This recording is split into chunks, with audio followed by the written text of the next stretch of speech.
Alors, dans cet exercice, on a deux tiges de masse négligeable connectées par deux masses M1 et M2 et les trois ressorts.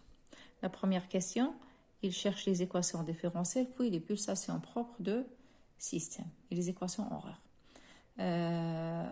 Pour la résolution de système, soit on travaille ici par Lagrangien. Alors l'énergie cinétique, on commence par l'énergie cinétique, on donne l'énergie cinétique aux masses. La première masse, M1, alors elle fait une rotation. Alors l'énergie cinétique de rotation égale n demi fois le moment d'inertie J fois le déplacement, parce qu'elle se déplace par θ1. Autrement dit, le déplacement de M1 se fait comme ça. Bon, se fait comme ça. Elle suit un arc. Mais, regardez ici, elle suit un arc, mais en mathématiques, la longueur de cet arc égale la longueur de la corde. La longueur de cet arc est égale la longueur de cette corde. Et la longueur de la corde pour pour des faibles angles, c'est la longueur de rayon fois la valeur de l'angle, c'est L θ. Ou bien ça représente l'arête opposée. Alors c'est x à côté égal à L sinus θ. Mais comme θ elle est faible, alors on a sinus θ égale à θ. Et L sinus θ devient L θ. Alors, dans le cas de translation, on a deux possibilités, soit 1 demi J θ point au carré, ou bien 1 demi M1 fois le déplacement, la vitesse au carré.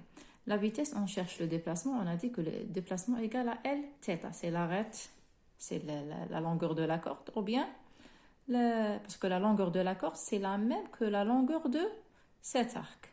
La longueur de cet arc, c'est la même longueur de la corde, qui est égale à L θ. L θ, la vitesse, la dérivée, alors c'est L θ point, et la vitesse au carré, L au carré θ point carré. Même chose pour la deuxième masse, elle se déplace par θ2. Alors, l'arc, la longueur de l'arc, L θ2. Alors, voici la première, 1 demi J1 θ1 au carré, ou bien 1 demi M1 L au carré θ point au carré. La deuxième masse, 1 demi J2 θ2 point au carré, ou bien 1 demi M2 L au carré θ point 2 au carré. Maintenant, l'énergie potentielle. L'énergie potentielle, on commence par les ressorts. L'énergie potentielle de ressort égale 1 demi fois la constante de raideur fois le déplacement. Le déplacement de premier ressort K0 se fait comme ça.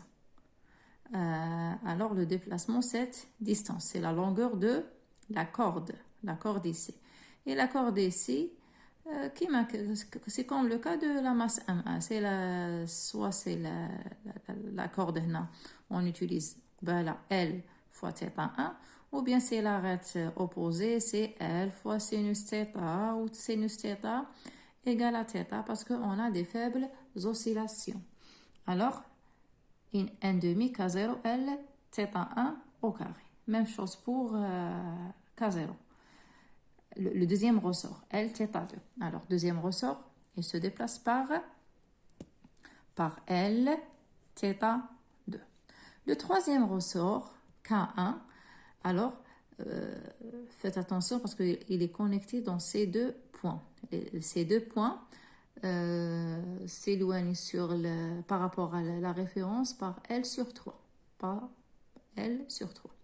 Alors, K1, alors le déplacement TAO, il est entre θ1 et θ2. Une fois l'autre côté. Alors, 1 demi K1 fois le déplacement. Le déplacement de ce côté à quoi égale, c'est cette distance. Cette distance, c'est la longueur de la corde. À quoi égale L sur 3, θ1. Moins le déplacement sur ce côté, aussi c'est la longueur de la corde, c'est L sur 3 θ2. Alors, la différence au carré, toujours l'énergie potentielle, n demi, la constante de raideur fois l'énergie, fois le déplacement au carré. Il reste les masses, l'énergie potentielle des masses, mgh, c'est m2g. La hauteur, c'est cette hauteur, de ce point-là jusqu'à ce point-là. C'est l'arête adjacente de θ2.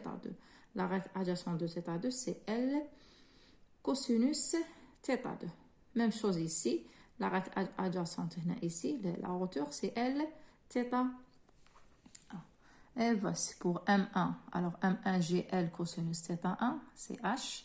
M2G, H2, c'est L cosinus θ2. Puis, on fait le Lagrangien et on écrit le système d'équations différentielles éternelles.